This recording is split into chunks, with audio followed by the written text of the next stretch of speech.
for this? Are you down for this? If you're in the mood, we can take it to the moon.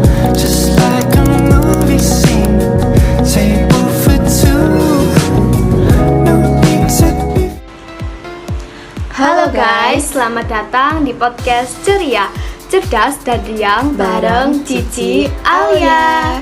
Jadi di sini kita akan membahas tentang sosiologi industri yang berjudul Inovasi Solusi Sosial dalam Industri. Nah, bener banget teman-teman. Di sini kita akan mencoba membahas materi itu secara singkat. Jadi, simak terus ya.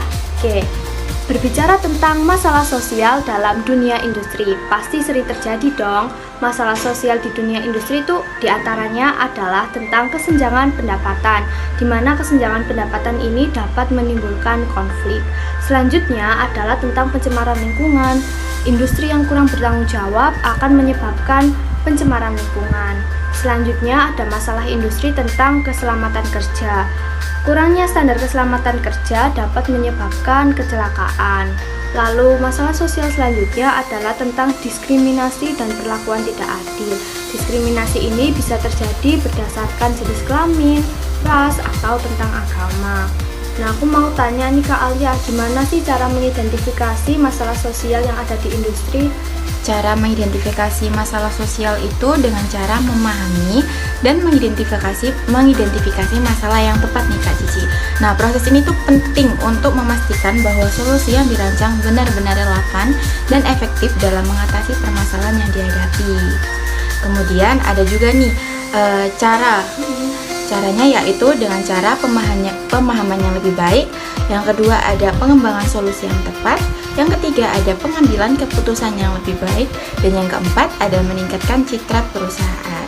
Nah, aku mau tanya nih Kak Cici, pasti kan ada dampaknya kan ya? Nah, dampak masalah sosial terhadap industri itu kira-kira apa ya Kak Cici?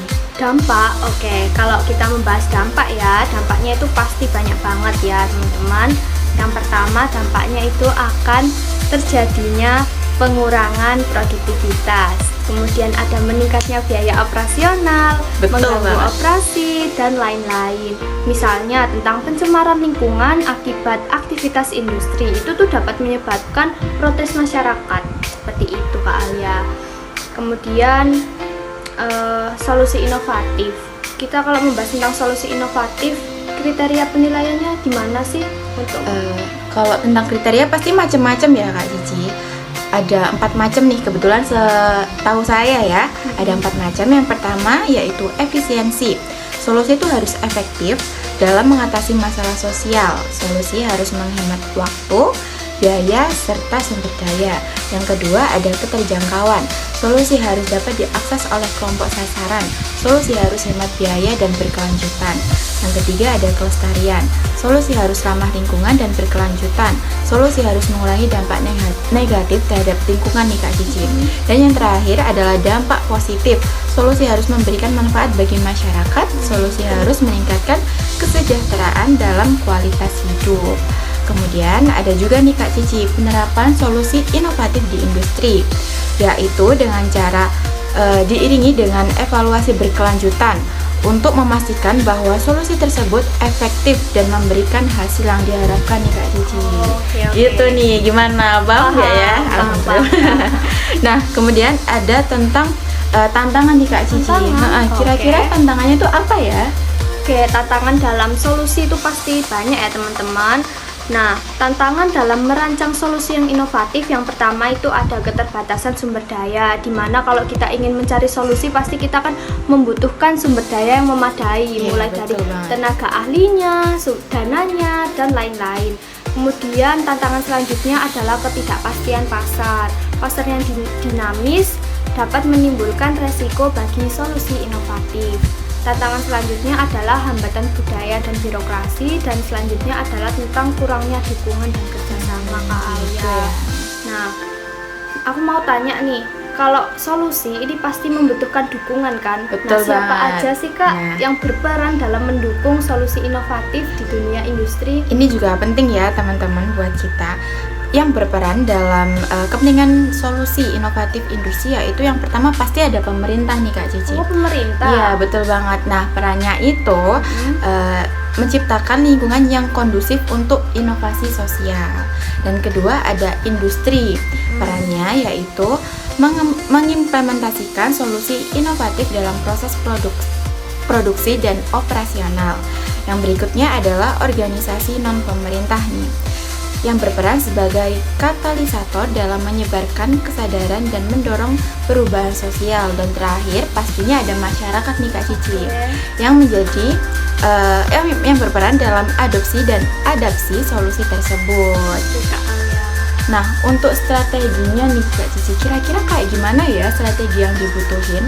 Oke, strategi yang baik untuk solusi inovatif di dunia industri yang pertama adalah dengan yang berkelanjutan. Nah, solusi inovatif itu harus dirancang untuk dampak jangka panjang, jadi harus berkelanjutan. Kemudian strategi selanjutnya adalah harus adaptasi.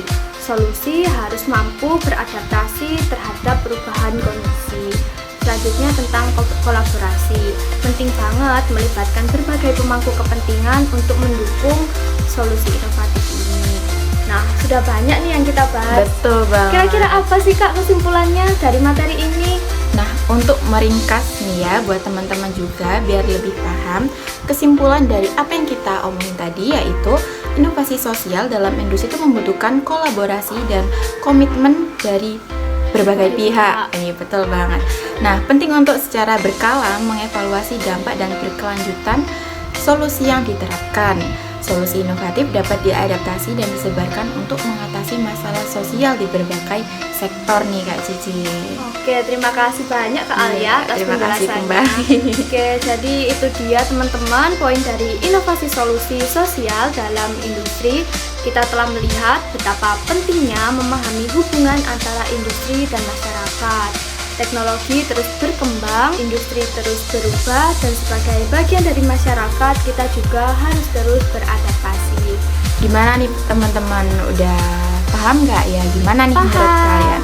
Jangan lupa buat komen di bawah gimana pendapat kalian, dan jangan lupa share podcast ini kemanapun yang kalian mau Jika podcast ini bermanfaat. Oke, terima kasih. Mohon maaf apabila ada salah kata. Dah. See you. And I'm down for this.